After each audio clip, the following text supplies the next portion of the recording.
Dear Redden. Hey, dear Redden. Hey, hey, dear Redden. Hey, hey, hey, dear Redden. Dear Redden. Dear Redding. Dear Redden.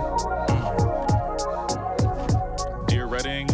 Dear Redden, we never gon' stop, we all gon' win. We going to the top, we all gon' shine. We all gon' pop, we all about to make it cause the grind don't stop. Hey, hey, hey. 3, 2, 1. And welcome back to another episode of Dear Redding. This is episode 63. This will be a special edition as well because we are joined by the lovely, lovely men from the Alternative Blacks podcast. So, thank you for joining us for this bittersweet conversation. Not really bittersweet. This shit, nothing sweet about this fucking conversation. White people for today, white people will be white. So for this particular episode, I'm gonna go through all the administrative stuff first. So if you want to support the Dear Redding podcast, make sure you subscribe to our Patreon. You can join for as little as $2 a month, which means that's $24 a year.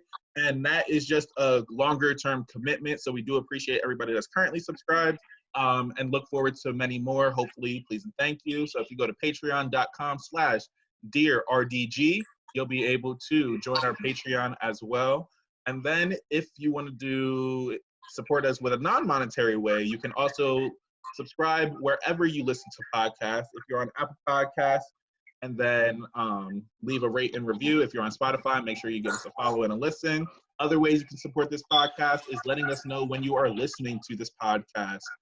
So screenshot it and go hop on Instagram, Twitter, wherever, share it. Teach your family member and your aunties and your uncles and your grandparents how to use a podcast as well, because they sometimes don't know what this shit is. So please, please, please make sure you tell somebody, because we do believe that these conversations are important that we are having on this show. And a huge shout out to our guest last week. She was freaking wonderful, Miss Crystal Gilmore Harris. She was just a gem to have on. It was great to speak to her and really understand her impact. A lot of people really thoroughly enjoyed the episode. So thank you all for listening to that here podcast. If this is your first time here on the podcast, your main hosts are usually myself, Marquise Davon, Marquise, Keith, This American Negro. Don't ever call me Mark, because I don't like my name being gentrified. We're also joined by the beautiful blogger, Black girl extraordinaire, activist, Brianna E. freaking Tyson. Push your Bria on all social media platforms. We got the wordsmith himself, Mr. DayQuan Williams. Extraordinaire poet, rapper. What else do you do? Talk shit, tequila connoisseur, wine connoisseur. There we go. Got everything. We also have Marie, who will be hopping in at some point. Sykes is the limit, so make sure to follow her blog. She's a travel blogger, model, content creator, YouTuber. Make sure you follow her. Also Manny, so you can follow him. Oni.das on all social media platforms as well. We also have our other team member here, Tyler Ellis Washington, Tooch, the one half of the Alternative Black, videographer, photographer, model, Tyler Washington. And we have the other half, the completed, Bree's favorite, Chris of the Alternative Black, your connoisseur, okay. That was just a long introduction because we need to during this time. I appreciate the hell out of everybody that's here on the show for today. Thank you for all being here. So first things first for this conversation that we are going to be having today. How's everybody doing? Outside of my long ass intro, how you doing? How's Marquise doing? That's a good question. Yeah. How are you doing? I'm good. I'm tired after this long day. I was dealing with interviews for most of the day. What you said? I said your face says it all. Yeah, no, I'm tired as hell. But it was good though. I got to see a lot of new students, scholars, to get into our program that we run to get Black and brown kids involved in STEM. So that's been really dope. Other than that, it's just been a really heavy content week for me, so I'm excited to take a fucking break. This upcoming week, I had an interview every day for This American Negro, which was really cool to do. That was actually the highlight. And work just hit a lot. My client hit 10,000 followers on Instagram, so gang, gang, gang, gang. Good shit. Good shit. Yeah, and then also I was featured on the Agape Files podcast. Bree's over here like... My laptop broke. Guys, my laptop broke over the weekend, and I've been struggling. I'm on my phone right only now. Saturday. And I need one of those little thingies that you stick on the, you know what I'm talking about, like the little pop thingies. Drop your Cash App right now for the listeners. Let somebody know, because this is struggling out here. So support a Black business, support Bree and everything she needs. Yeah, other than that, no, it's been a good week. Had a couple people reach out to me in terms of potential partnerships. Well, I won't talk on those yet, but I am excited about those. So yeah, no, overall, just make sure you go listen to my conversation on the Agape Files, where I was a guest with Ayana Cameron. She's super, super dope. And it was a really cool conversation just in terms of what it means to have a socially conscious-based platform and what that is like for me. So there is my week in a nutshell, but I'm excited to go to my corner store and grab a beer after this. Word. How's everybody else doing? I'm doing well. I feel very underwhelmed compared to everyone else. Like, you guys have been making so many like silent moves, and personally, I just been, like taking it easy. I feel, unlike Marquise, I feel kind of refreshed besides, everything that's going on to the news. Personally, me, like what I've been really trying to do is like with my blog, is like live what I preach. So my last post was about decluttering. And basically what I've been doing is just like, focusing on what's important to me and trying to like clean out all like negative energy, just working on keeping my space positive in like these harsh times that we live in. And a little bit of it has been just disconnecting. But for the most part, yeah, I think if I'm like, on a scale to 1 to 10, probably like a solid 7, 8. Solid. That's very good. I'm here for that. D, how you doing? Pretty good. I'm doing pretty good. Just be chilling with my daughter, hanging out. My car broke down on me last Sunday. I was like right by city. I was right by my destination too. And I thought I'm like, what the fuck? Why ain't my car moving? I had the music blasting, so I didn't hear anything. And so I'm pressing the gas, and I'm like, no fucking way. And so, yeah. So I called, like some people actually stopped on the side of the road, and they tried to give me a jump, but it wasn't the battery. Like the motor is done. I'm like, bitch. So I'm like, all right, well, we're just gonna have to sell that for parts, and gotta do what you gotta do. Back to the struggle, man. Back to the struggle again. I just got eligible for my license too, but they still got me working this non-essential ass job, so pretty shitty. But I feel pretty good. I've been feeling a lot good. I've recorded another song, a little lyrical exercise. It's not that long. I sent it to Marquise. He hyped me up a little bit. That joint is fire. I don't care. That joint was fire. I enjoyed it. So I think the nerd in it, the nerd in you, appealed to the song a little bit. Yeah, the couple references you made, I said. Yeah, to Naruto. So wow, yeah. why does Marquise I can't wait to listen. exclusive? Marquise, I can send it to y'all. It's up, isn't it? No, I put a little preview up, but I sent it with the distro kid. I had to send it to the stores like Apple and Tidal and all that. Then it gets reviewed, and I don't even get a date when it drops unless I pick like a future date. So I'm just steady refreshing my emails, refreshing all day long. But yeah, besides that, I mean, life's pretty normal as is. So I say I'm feeling pretty good. Word, Chris, how you living? Man, I threw out my back on Wednesday. Oh, I recommend it, man. How did you throw out your back? All right, so I was like getting up off the floor, That's it. Bree thought you were having sex or something. Yeah. We were working out, and I was just getting up and down off the floor, and then like about halfway through the workout, I'm like, man, I can't move my back. And then later that night, it was critically bad. I couldn't walk. I had to call off work the next morning, which is kind of a hard sell to be like, hey, boss, I can't, walk two rooms over to my computer to work. That's wild. Oh my gosh. Yeah. So that's been. What did?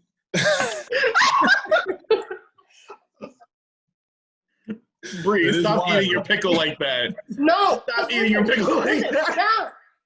I'm gonna tell you what happened. First, I was thinking about how Cut it off there.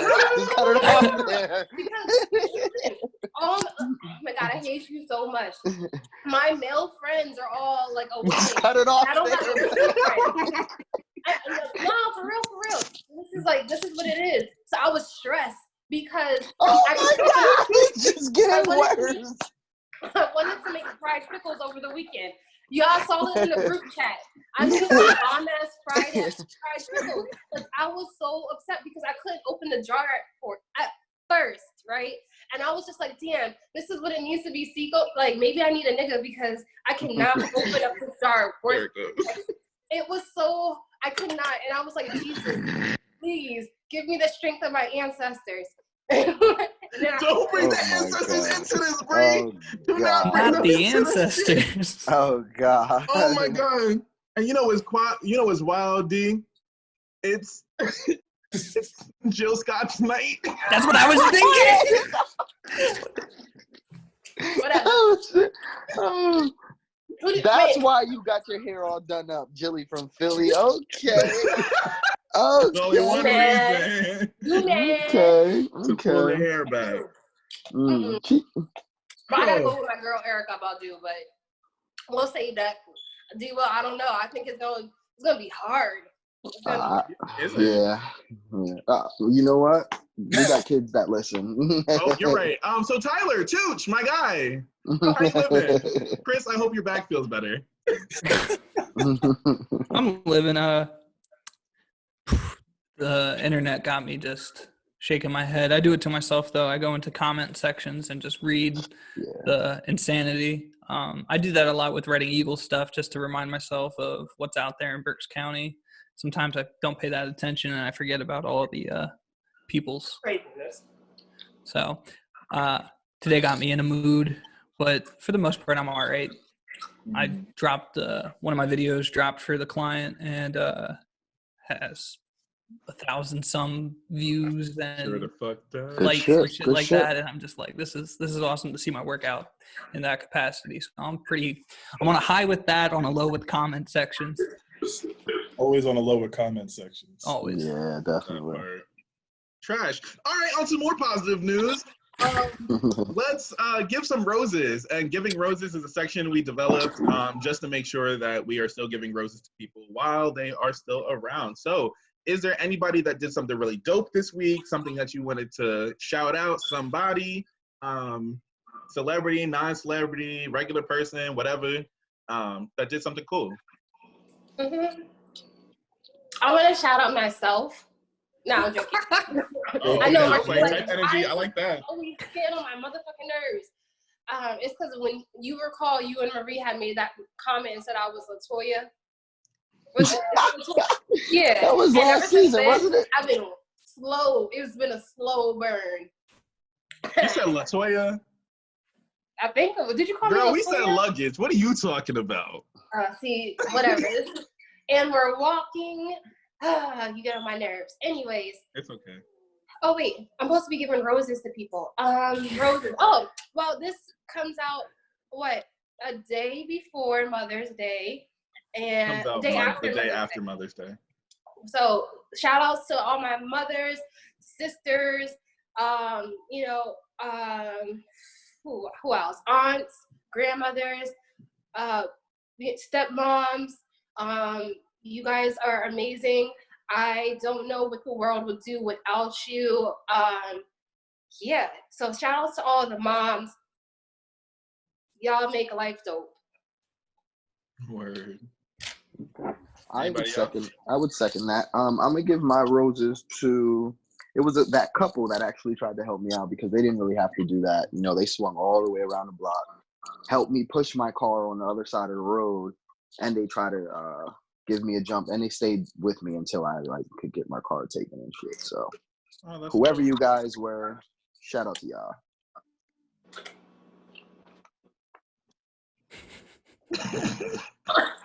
Anybody else? We're childish. So childish. Give the roses to the show, to the Alternative Black Show. We hit a cool, milestone. The director for See You Yesterday popped into our Instagram live when we were talking about the movie on Thursday, so that was pretty dope. That's dope. Hell That yeah. is dope. That's really dope, actually. Mm-hmm. So if you haven't listened to the episode that just released, Yeah. They updated on my Apple Podcast. Chris. Yeah, you know what? I'm going to have to give roses out to my lovely girlfriend because I didn't tell you this part of the story, but when I was in all that back pain, my body was laboring so much that I actually passed out while standing up. And she was there to try to catch me and kept my head from banging up, half the bathroom. So honestly, shout out to you. Shout out to you. She deserves sort of like Brianna's phone right now. Yeah, that would have been me if my girlfriend wasn't there for me. Wow. If this was like a group chat, a men's group chat personified. Exactly. Yeah. Yep. No, I just feel like that, I feel this is why. Listen, I just want everyone who's listening today. Oh shit! Put the damn phone in your hand. In your hand. I'm put it. It's in my hand, friend. I just want you guys to know. I thought because our great Marie is out saving lives, I said, Marquise said, what? I said, Marquise, I need to not be on the show today. It should be an all-male themed show. Just everyone listening to the fellas. And he goes, no, Bree, we need some of your feminine energy. Mind you. I said your voice is valuable. Someone on the podcast is always talking about how my energy is so negative and how I have toxic feminine energy. But who needed me today? Girl, name names or keep it off the playground. You better come for DayQuan, okay? I just want to say, Marquise, if we're talking about you, there, let's talk about she's talking about me. Yeah, you were back there hyping niggas up too, and I was like, you were like, yeah, see, that's Bree's toxic femininity. Femininity? Femininity. I thought she was coming at you and said, I thought the Misandrous comments were coming back. Oh, I thought you were talking about you. I thought you were talking about you. Oh. I'm talking about the both of y'all niggas. Well, fuck you too then. She. I'm crying. So I hope y'all get some comedy out of this. I just want to give my roses to whatchamacallit, Michelle Obama. I watched her documentary yesterday, and that John was just like wild humanizing and was just like, yo, we really had a Black woman first lady who was the GOAT. And that's on period. And so it's just cool to see her and the Obama family really humanize themselves through that documentary, but really just know that Michelle was holding it down for 8 freaking years. So shout out to the Obama family for allowing us to imagine a world beyond ourselves. Last question before we hop into it. Y'all already know the random question of the week. This one's pretty simple. What made you smile today? Oh, money in my account. Yeah. I like that. Anybody else? My baby. Oh. How do you beat that? I know. Yeah. Don't. Yeah, you can't beat that. It's not a competition, guys. Yeah, that's a fact. Just what made you smile? Yeah, now I feel all bad. Wow. Child made me smile. The fuck? I'm gonna go with the heat pad. I'm gonna go with the heat pad I had on my back. Felt good. Okay, makes sense. It was the coldest day today. Mother Nature tried to throw some snow at us. Yeah. Ghetto. Tyler, anything make you smile today? How about your video doing so well? That was yesterday. That's when I got excited about that. But we'll Was go with it that. That made me happy. There you go. You got to smile. There you go. There we go. Okay. I'm cracking up.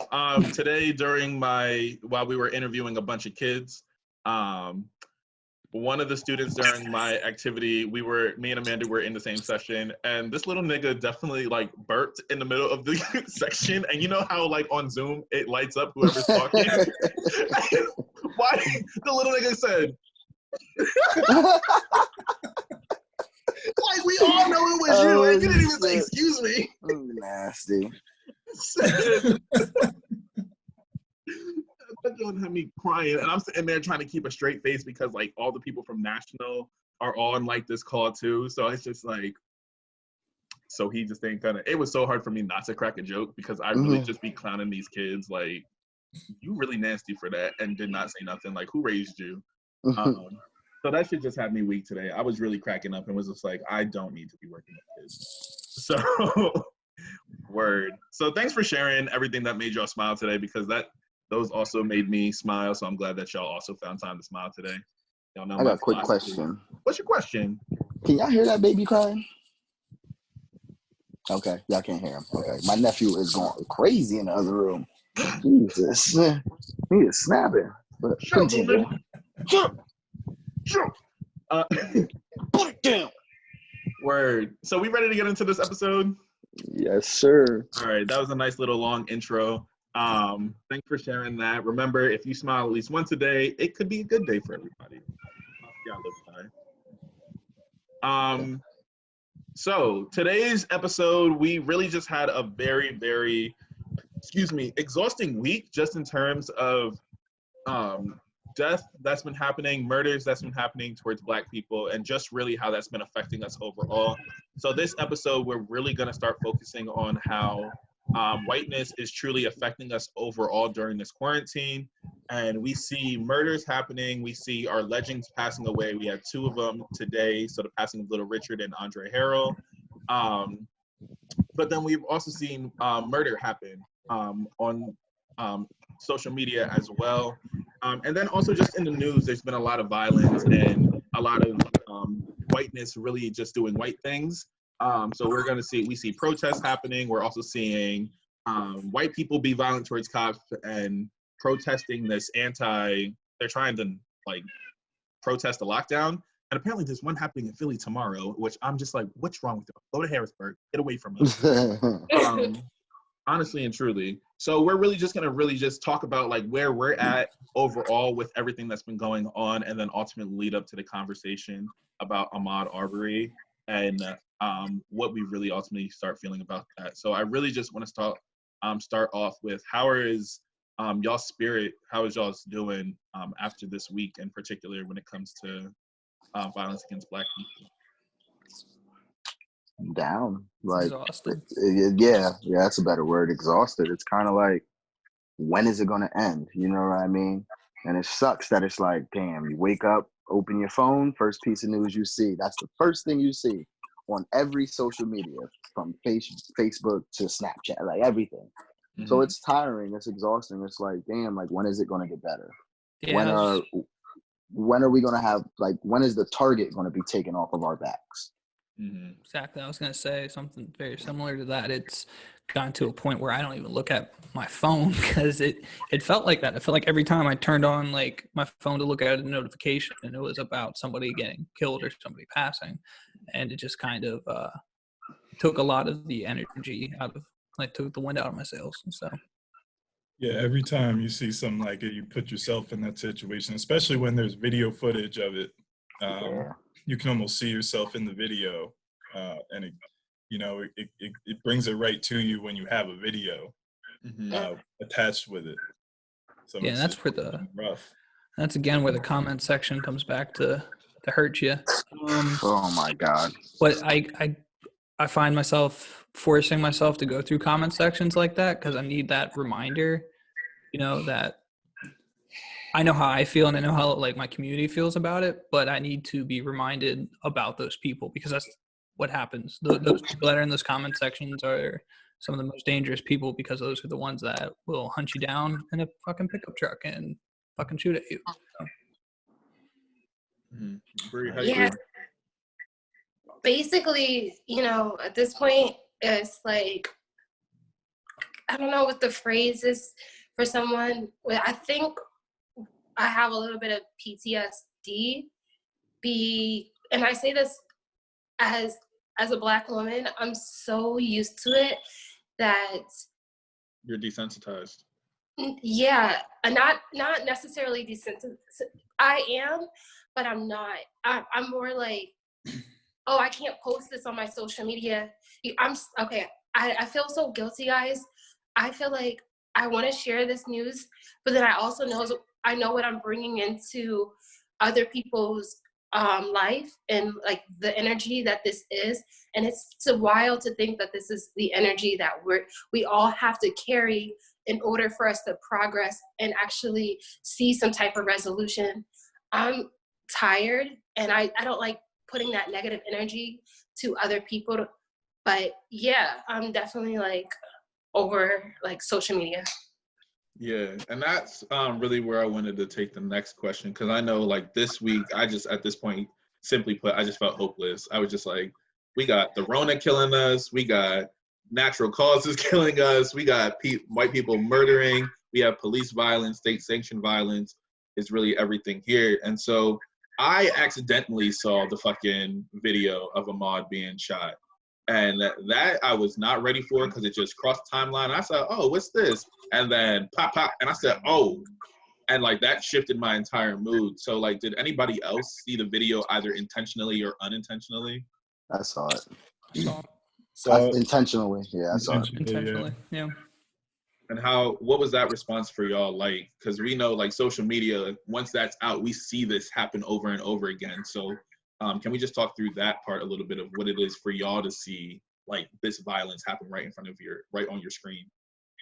I know for me, it physically affected me to the point where I had like a headache from my anger. Like, you feel your ears and your face get red, and there's a little pounding in my head, and I had to go for a walk. And then even the walk was pissing me off because I live in Hampton Heights, and I'm just like, what happened to him? You see yourself in that situation. It's as easy as me just walking in that neighborhood and someone not recognizing you or something like that. And it was just infuriating, and I couldn't get it out of my head.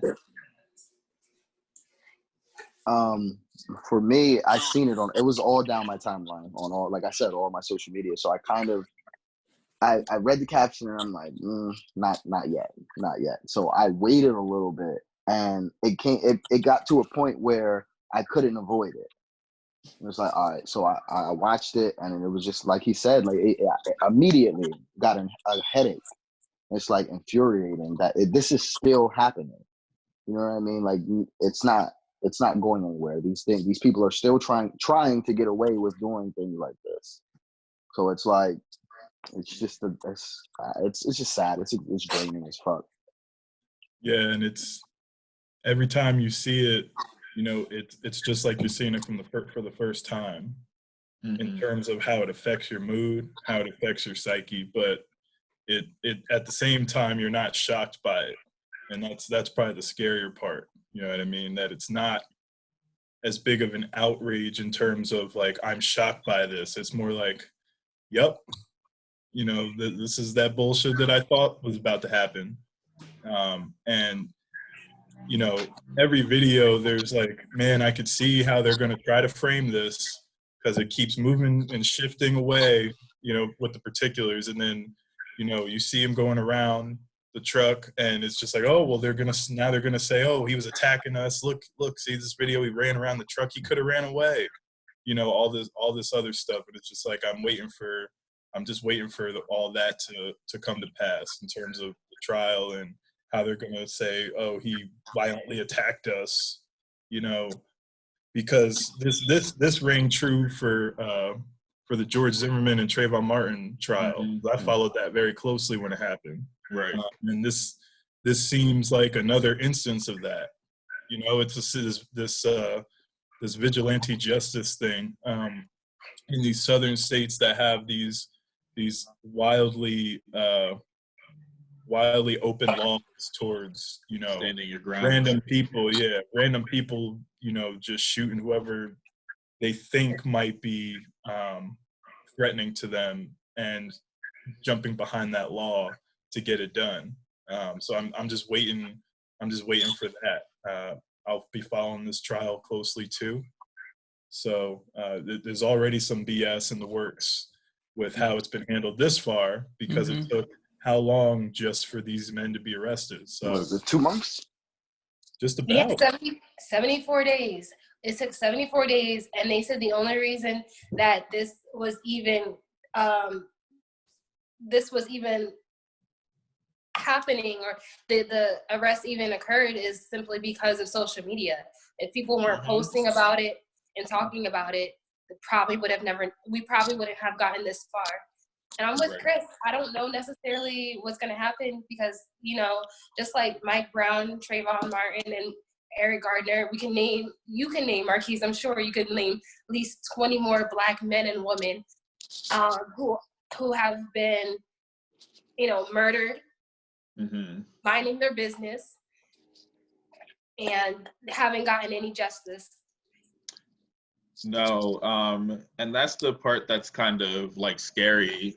Just so I make sure that I say the names that have recently also been killed, because I do want to get back to this conversation of these two acting as vigilantes, but also the position that they were also involved with the fact that a lot of judges had to absolve themselves because it was a conflict of interest, and that's another aspect I want to get into. But before we jump into that, we were also just have a moment of quick silence for Ahmaud Arbery, Sean Reed, Nina Pop, who was a Black trans woman that was murdered, Brianna Taylor, who was shot 8 times in a home raid as well. And so a lot of these were also at the hands of police violence and just violence in general. And so I just wanted to make sure like we said their names that were involved, because a lot of these names are going unnoticed. And so just the power of social media and the fact that oftentimes we have to shame the government, we have to shame the police force, we have to shame these systems that are supposed to protect us in theory, but we know they're meant to just disappoint us consistently. We had to use social media as a way to make sure that some form of justice, we had to shame them into justice essentially. And even then, I'm still pessimistic on how this will turn out. So my question for y'all moving forward is really just the position that these white men were able to play in, right? The fact that most people are looking at this as a conflict of interest, like how is that part ringing on your spirit? The fact that this was also, what is he, an ex-cop or ex-detective or some shit like that? He was an ex-investigator. That part. So really just like, how does that even complicate it? And this is just also making sure that the listeners get a little bit of this. What are your thoughts on that? I completely understand the conflict of interest, but that there should be a process put in place that is expedited. That's like, all right, this happened here, and because of this XYZ, we can automatically move it to the level it needs to be. It took way too long for all of this to transpire, and the fact that they weren't detained in any type of way is just inexcusable. And that's really my hot take on that. Mm-hmm. That's actually a really good point. I would have to agree with that. I didn't think about it like that. It makes me glad that cameras do exist. You know what I mean? It makes me glad that when things get put out, the social media, it makes me more thankful for social media and that things get out there a lot faster. You know what I mean? Because what if this wasn't videotaped? How would we find out about it? How long would it take for us to find out about it? Would these guys have been arrested? Would these people, would we even be talking about a conflict of interest? And I think you honestly, you really brought up a good point.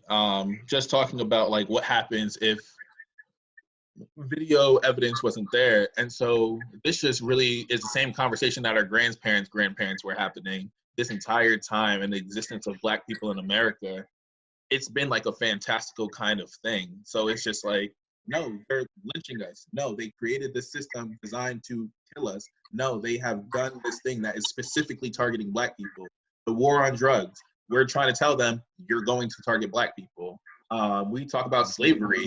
Y'all niggas really came over, took us, brought us over, created a system designed for us not to win at all, and we're still experiencing these things. So it's like, you just took us back to Jim Crow times where we're just like, no, y'all are literally doing this thing, but because of there not being video evidence, we're just like, well, we can't really believe you because that sounds way too far-fetched for people to actually want to do this. And then just adding on the type of video, I'm even so disappointed in that because we see video multiple times happen and niggas still get acquitted. And so that's the part that still kills me because I'm just like, even with video and this blatant stuff that we have, you would think like police getting body cams and stuff, that's supposed to do better. But in reality, people mess with the files. Like, why did it take it so long for these videos to actually be released? It shouldn't have took 70 some days for this video to be released. That's because cops knew exactly how bad this shit looked. And that's the part that kind of killed me. Because I'm just like, what just made y'all want to release this video at this time? Right.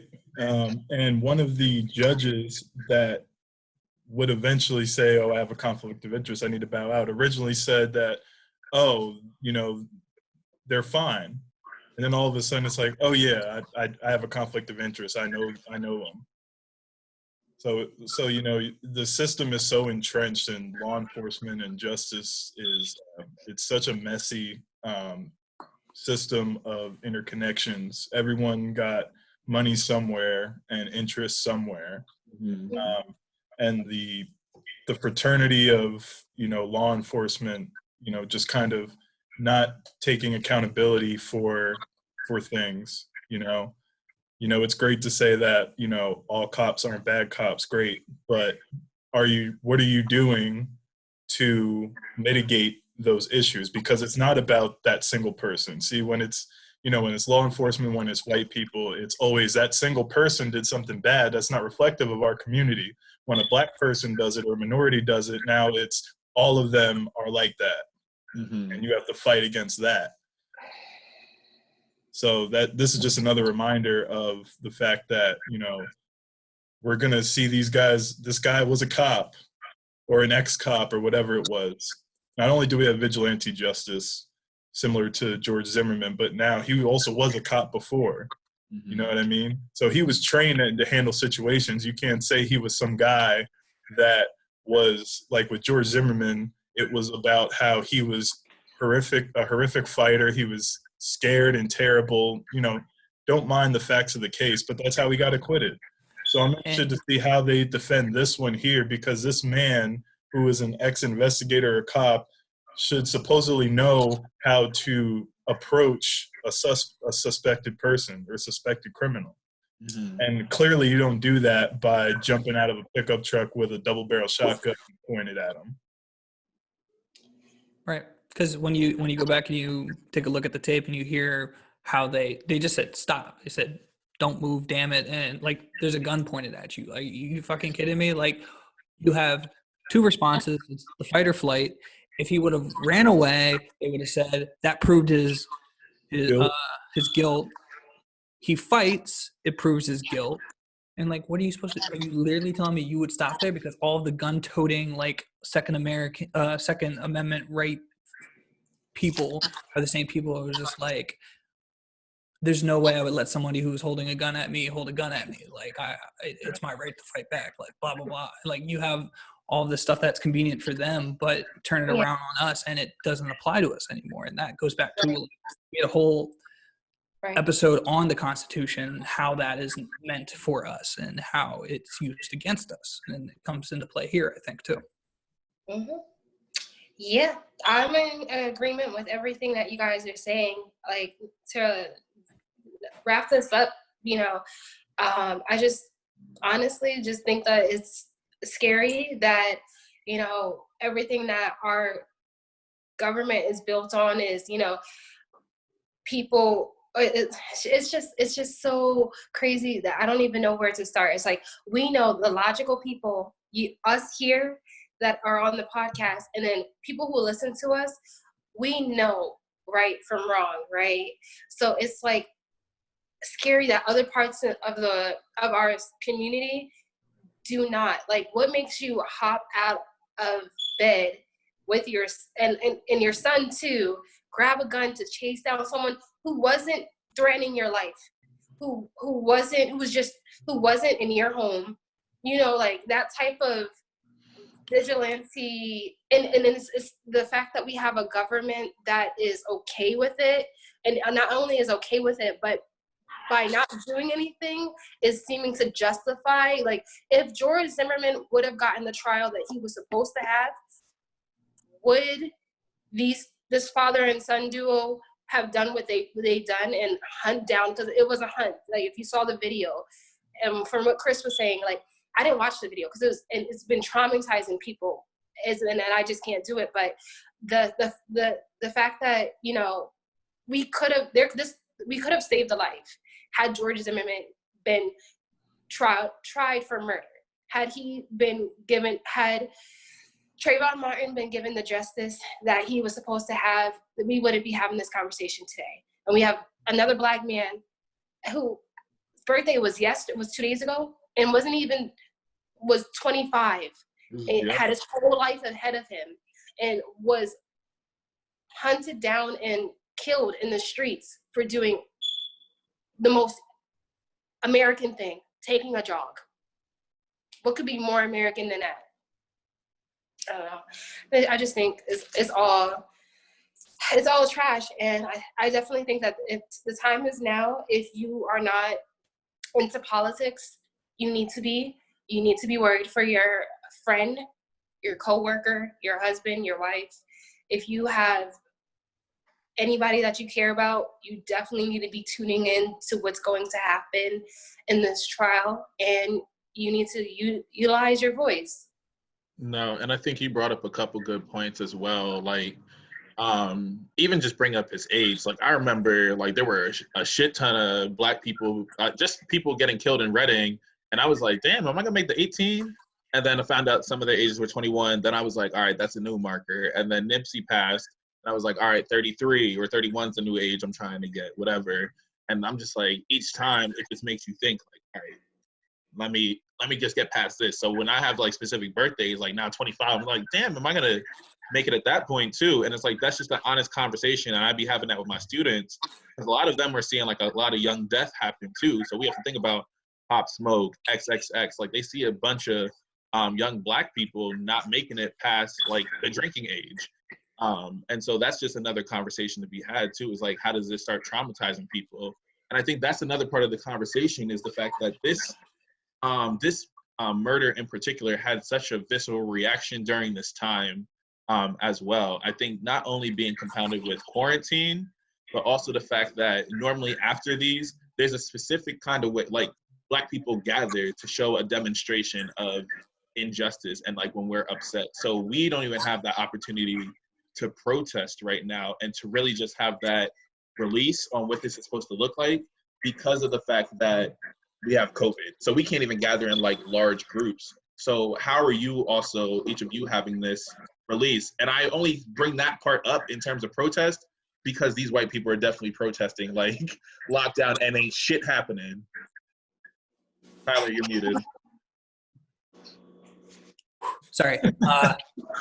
Sorry.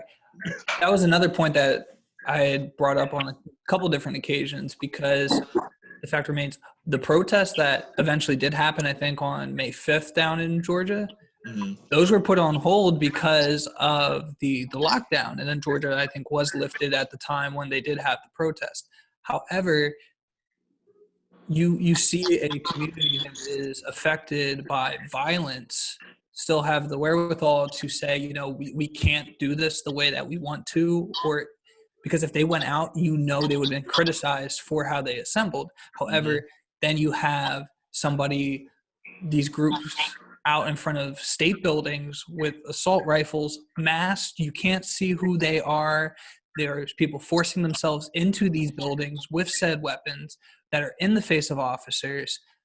And there was a cartoon about it that was basically saying like, oh, I thought he was going for a gun when it's just a phone, or, you know, they're scared of a kid that's with a toy gun in a park and they kill this person. But the guy that you can't see their face, who are forcing their way into state buildings, who are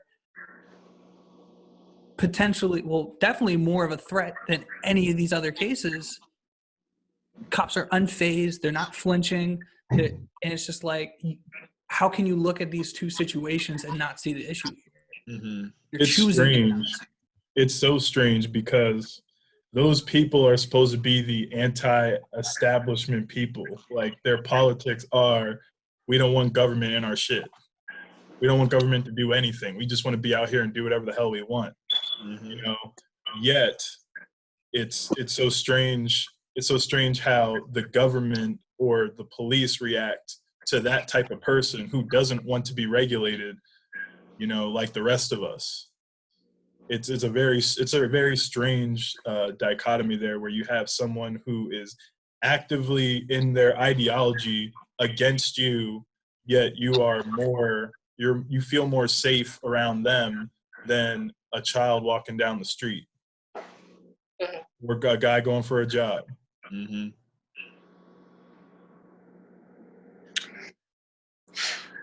Oh, D, were you about to? Oh, my bad. Sorry. It looked like D was about to talk. I was just gonna say I completely agree with Chris and Tyler. Like, Yeah. wholeheartedly. Yeah. Bree? Yeah. I was gonna say the same thing. Like, Yeah. basically, you guys summed it up really well.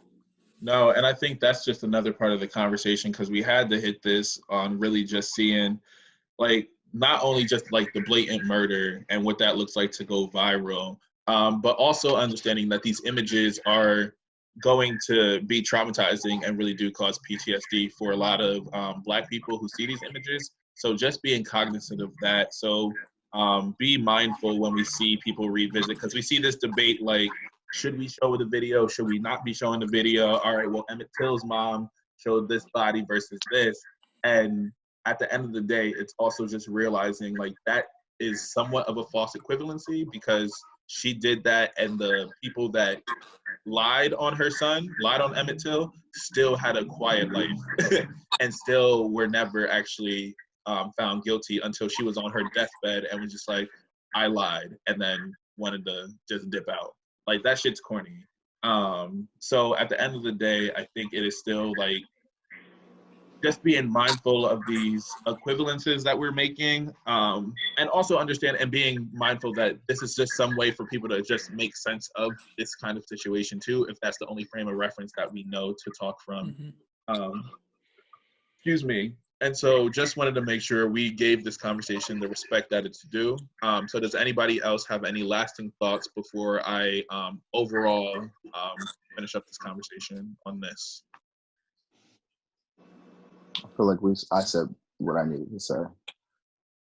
Yeah. Yeah, Chris and I have discussed this in length already, so it's kind of hard to keep straight what's been said on here and what's been said on our last episode. No, I understand. And so just the last part of this too is really just, I always have this question from Martin Luther King of like, where do we go from here? And also just finding out, how do we properly honor legacy?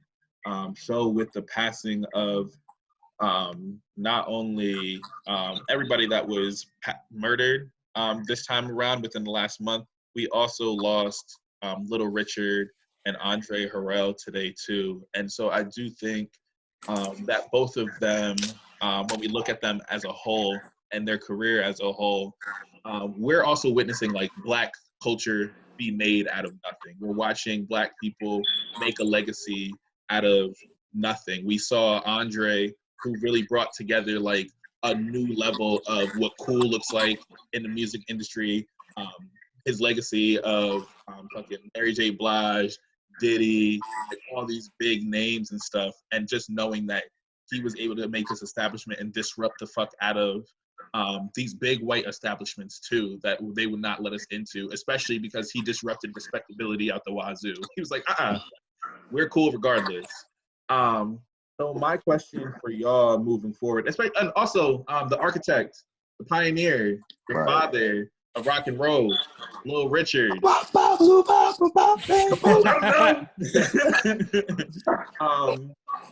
And also just knowing that that was still like a release, that was still a joy that we had as a community. Rock and roll, we witness what it's like when we have something as the architects, and then people can just steal it and then claim it to be otherwise, right?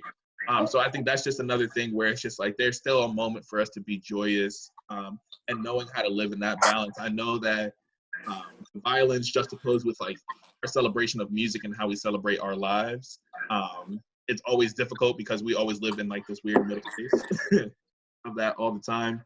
But I do just want to know, like, moving on from here, like, how do you want to make sure you honor any of these people? Bree, did you just double bag it? Double bag. Yeah, okay, all right. I thought I was the only one who peeked. Like, nah, I peeked the double bagging. Is it like two different ones, or is it?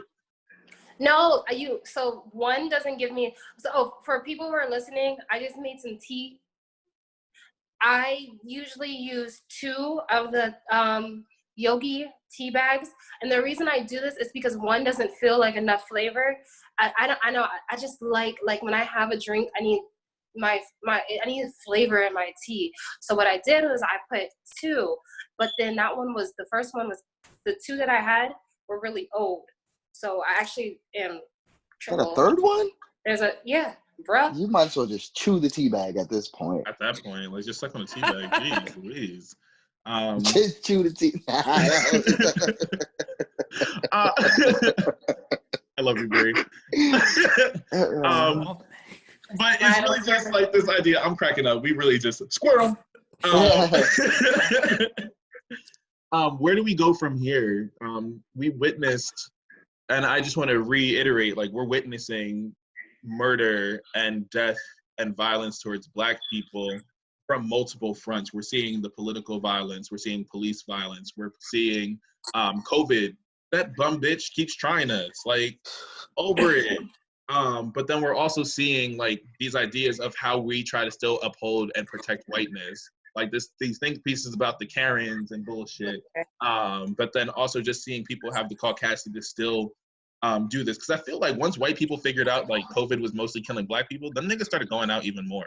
What? That's the shit that was Talk killing about me. it. Oh my God. Yo, that's really what I was thinking. And I was like, am I tripping? I'm so glad that you brought this up. Because deadass, I was telling myself, I was like, like, are they realizing, like, this is not affecting them? Like, because at first it felt like everybody was taking it serious.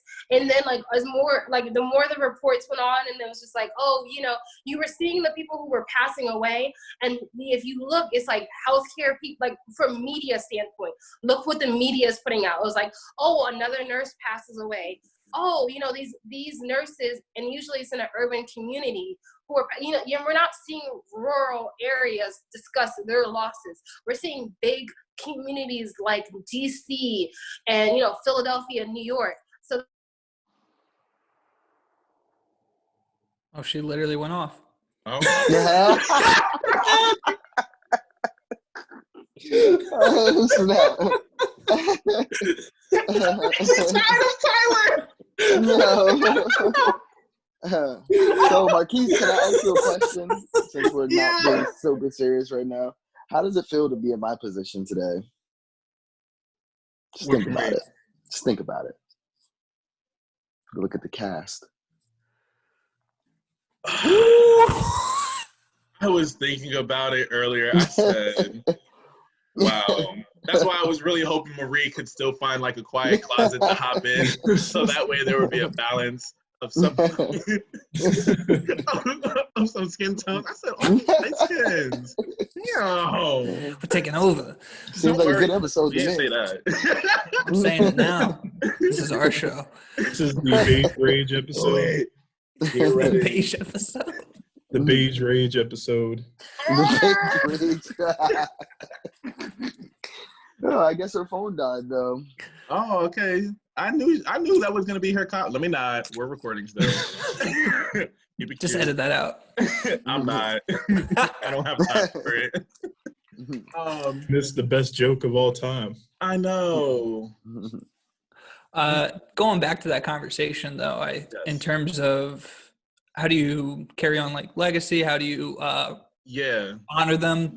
The way I've been trying to do that from the get, and I'm going to continue to try to do it, is just to occupy those spaces and to really, one, hold the political arenas responsible. Like, we have a Berks County sheriff right now who's being very political on a, like, taxpayer front in terms of the social media by his approach to like, we're not going to criminalize businesses for opening up, and, you know, we're going to defend our constitutional right and everything like that. So when it comes back to having to put somebody up against him in the next election, or even consider voting for him next election, this should be held in everybody's face to see how he handled this current situation, because it reflects in the deputy sheriffs beneath him. Because I have a friend who, as a deputy sheriff, was in the very early stages too, going from Berks County to Philadelphia to Lancaster County and just doing this trip all the time, and is still traveling back and forth from Berks to Philly, and it is dangerous and it is problematic because he's out there. And that bothers me. And at first I was like, how could you do that? But then you see the leadership that he's following.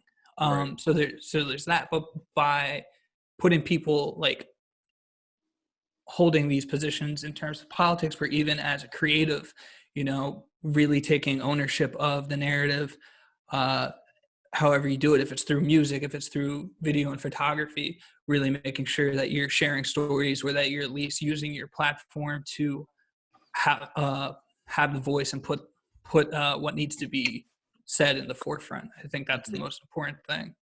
Dismantling all the systems. That's dang, you sidetracked me with that comment. No, seriously.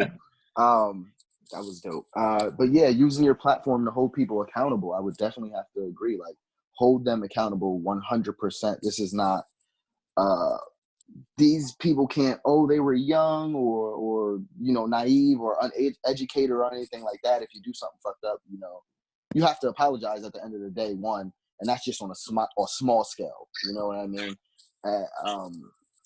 Something like this can't be forgiven, you know, like these murders and things like that. Like, and again, just like Chris said, I really can't wait to see how these trials play out. Like, what tactics will these lawyers use to defend these grown, obviously racist men who hunted somebody down? And this is just speaking on the one topic. Like, you know, there was multiple people who just got killed.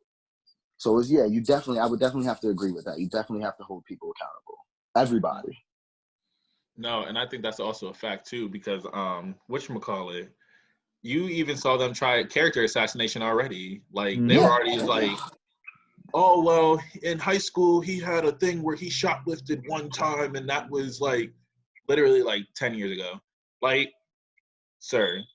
So I think like that's another part of this conversation, is really just like how they're gonna do that. And so I think even for me, like, just moving forward is just making sure like we don't allow character assassination to happen to these young Black people a lot of the time that they do try it, because they will find any possible way to do so to discredit them.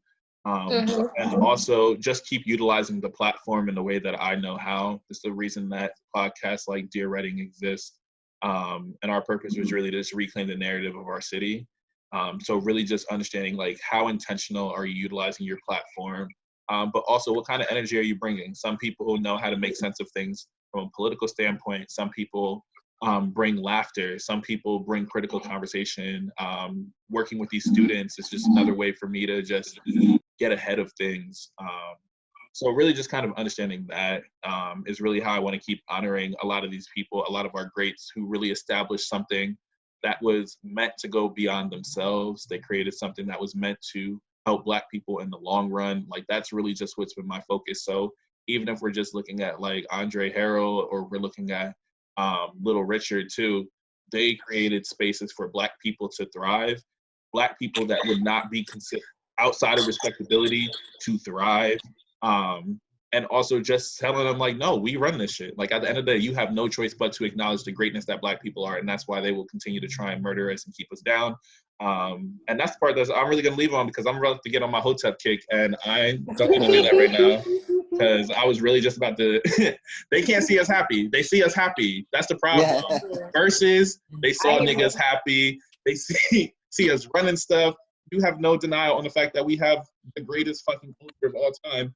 And y'all niggas have no choice but to stay mad and try to murder a bunch of niggas. Like, that's just wild corny to me, and I'm not with the shits. So I think after COVID, we're really about to be on a revolution, to be completely honest. We're moving towards more socialist things anyways. Like, socialism is definitely, like, bowing out all of these capitalist structures regardless. And I'm just waiting for the moment where Black people are really just going to be completely over it. We start moving in more of a community-based aspect, and then we just start. Honestly, let me not put that out there, because I said I might murk somebody. Let's talk about that. That's something that I want to that's finally. Like, everything that's going on. Wait, Bree, wait, hold up. Welcome back. Hi. I was in the sunken place. I'm sorry. I was in the sunken place. Bree, you hanging out? You fucking white dudes? Mind your business, okay? I gotta get in where I fit in. Marquise, stay out my business. What did Tabitha, the she's like super popular on Twitter say? She's like, but that's your business. That's your business. That's your business. And that's my business. So stay out of it. So good. This tea, man. It just gets better every time I take a sip. So how's anybody else going to be honoring Black people moving forward? Where do we go from here? Erykah Badu and Miss Jill Scott. I still got to get my my run in, my 2.23, or what'd you say, Chris? 3.2? It's 2.23. 2.23? Yeah. I thought you said there was another one. Oh, no. Alyssa just did that because she's baller like that. I walked because my back. Yeah, so I'm definitely getting that run in to get that honor and just post something about that. So. Word. All right. Does anybody else have anything else to say? All right. So overall, thank you all for that conversation, because I was really trying to incite a violent revolution, because Malcolm X definitely said, I'll be nonviolent with those who are nonviolent with me. So you know what, sometimes. My guy. Yeah, honestly and truly, that's just been on my kind of mode. Like, what happens if niggas start just murking white people? And it shouldn't be getting to that point, because I'm like, you know what, violence might not be the answer. But it's crazy. If we came with that same energy. Oh, no, that's the energy that they have. Like, white people have a constant fear of Black people doing the things that they've done to us for years. And I think that's why we see these, like, this is where it comes to. It's like, I'm sorry, I can't sleep knowing that I did someone dirty.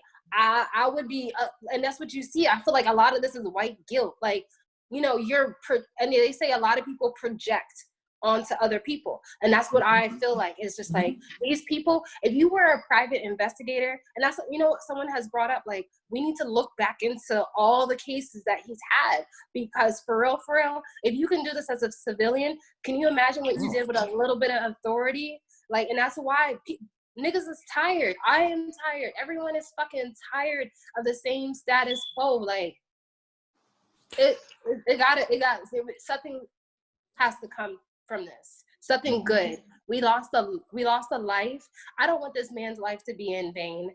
I really think that we need to see some justice. I would agree. Yeah. All right, y'all. I'm just tired. I'm just exhausted. So the last part of what we're doing today is the Dear Reading segment. And this is the segment where we have an open love letter to our city. So Chris, because you're not here as often, we'll allow you to go last. So does anybody want to start? I'll start.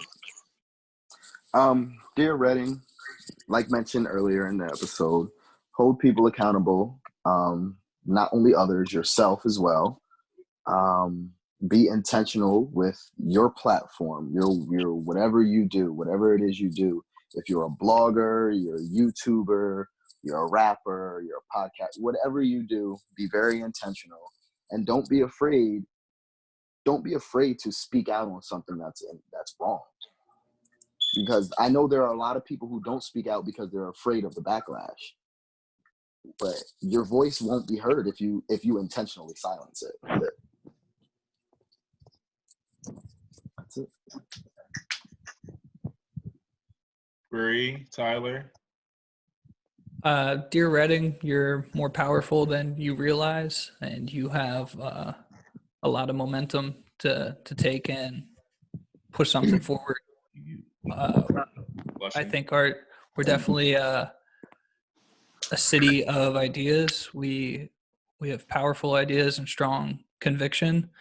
It's just about taking those and pushing forward and actually putting some movement behind it. I think after this is all said and done, you're going to see a lot of change and a new ownership of the city. Mm-hmm.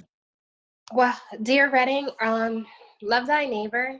And I say that every time, but every time it's just like this, it comes into clutch. And I wish it wasn't like, this wasn't the reason, but this is just, in my eyes, an example of like, people, you have to really put yourself in other people's, shut up. You have to put yourself in other people's shoes. Like, I truly feel like people don't have, especially white people do not have empathy for Black people. They act like we're a whole nother, like an alien or subspecies.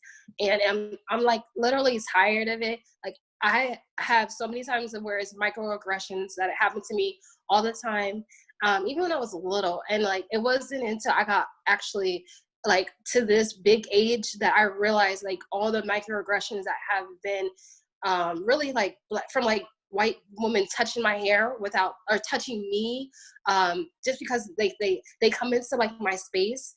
And like, it's wild. Like I told you, Marquise, how at one of my jobs, I was called racist for telling someone that they were country. Like the idea that people, I think people that don't even know the basic definition of racism. Oh my God, I've been called, for calling out and using my voice. And it's so frustrating. But I've been time and time again. It's like, oh, you're odd. You're going against the grain. You're this and you're that. And it's just like constantly feeling that I have to have like everything on my back, everything on my shoulders. And I just really like want people to understand that it's not easy, but it's worth it. Like, I don't half-step anything. Like, if I believe something is wrong, I'm gonna speak up, and I need to see more people speak up, because it's really to the point where I don't want to say shit. Like, y'all niggas aren't gonna see me on Twitter as much because I ain't with the fuck shit. And friend or not, I'm gonna call you out. It's a time where we gotta stop and hold each other accountable. And I'm with all that shit. So like the Karens, the Beckys, the Bobs can all get it from me. Bobs. And I think that's real smooth. So dear Redding, revolution's coming. Just be on the crux of that. That can be a creative revolution. That can be just overall, there's going to be a shift in everything. I feel like a shift happening. The time of the Rona really allowed us to really look at everything a lot differently. We have to sit with ourselves. We have to really observe the inequities of the world. Like, those shits are in our face right now. And just seeing this kind of violence and Black people not being able to protest, go out and protest, and have that kind of release, it's going to be a different kind of movement that is going to be happening. So I'm very interested to see where that goes. So, I mean, other than that, don't question a Black person, dear Redding. Don't question us. Don't even try to say, well, maybe. Don't pull none of that bullshit. I'm not with the shits. I will cuss you out in 0.2 seconds. Because at the end of the day, this is a reality. This is traumatic. This is a life that was taken. These were multiple lives that were taken throughout these last couple of weeks. And we always start to see it when warmer weather happens. So let's just be very clear. I am tired. I'm exhausted. I don't have hope that y'all people will get it right outside of this. So if you have time, pick up a book. Assata Shakur has a great biography. Malcolm X has a great biography. Nobody, written by Mark Lamont Hill, is a great book to read. And really just start finding something to pick up and educate yourself, because we have no time for everybody to just be going willy-nilly during this time. Be more in tune with your culture. Be more in tune with your Blackness. Know the history. and educate yourself on how to move forward, whether that's politically, economically, socially, or anything of the above that you know how to do. Get your tools, know how to maneuver, and just know after this, something's coming. I don't know what it's going to look like, but I know it's going to be a shift. Because Change gonna come. That part. Yeah, so that's my rant. Chris! Mine is kind of like a you and Tyler mixed in together. I'll say, Dear Reading, change is coming. And I don't know if it's because I'm from our generation, but I feel like our generation is more outspoken in the city, and there's a movement in the city that I haven't seen or heard of before. It's in the very early stages though, because it could be so much more with time and cultivation. I think that it starts with getting the people that represent you and your people into office, into places of power to make those changes happen. It's about supporting your businesses, your local businesses, and never questioning, as Marquise said, another Black person's opinion on something without knowing where that's coming from, because it needs to be a constructive place too. Mm-hmm. There can be dissent, but it's got to be from a constructive place. That's the only way we're going to move forward. So, dear Reading, be constructive, be active, and know that you're more than those around you say you are. Let them know. Thank you. That was such a good Dear Reading. Chris came in. He came with the heat. So, does anybody have any church announcements? Is there anything we should be looking forward to? Any interviews, new music, new podcasts, new videos, anything to talk about for y'all that we should be on the lookout for the rest of this week?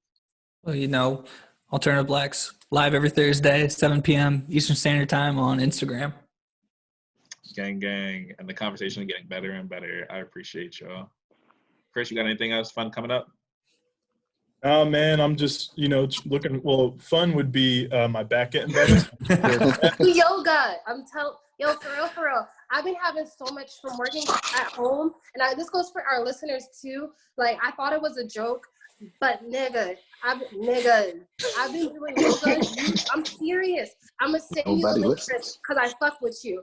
But it's YouTube yoga, right? It's a 20-minute thing. And my back has been feeling so much better. And I have the most, I carry stress in my back.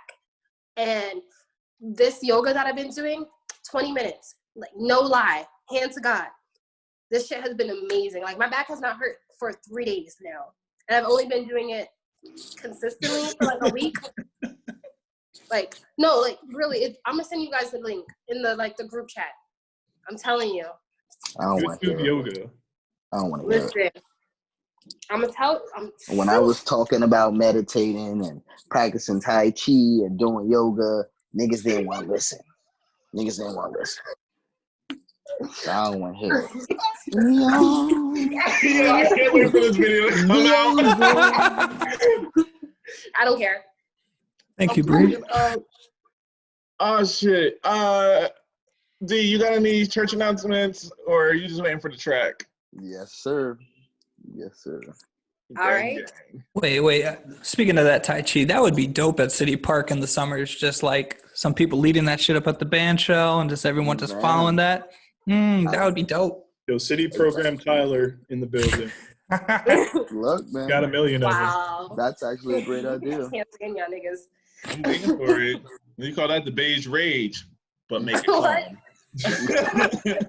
Oh, right then. Oh, Bree, you missed that when you went off. Yeah, that's it. Literally, you started going off, and then I don't got time for this. I have good vibes. All right, and the energy in my house is decent. Erykah Badu is playing. I made some delicious fried pickles. I decluttered. So honestly, if this episode wasn't as serious as it was, I would name it after your pickles, Bree. Right now. Bree's Pickles. That's another shirt. She can't even. I muted She's in her. slow-mo. She can't even be heard anymore. Oh, yeah, she's frozen. Okay, Bree, you're out. omnipotent power. I can mute anybody. Yeah, she's definitely muted. Well, she's definitely frozen. Thank you. Nope, she's still gone. All right, Optimus Prime.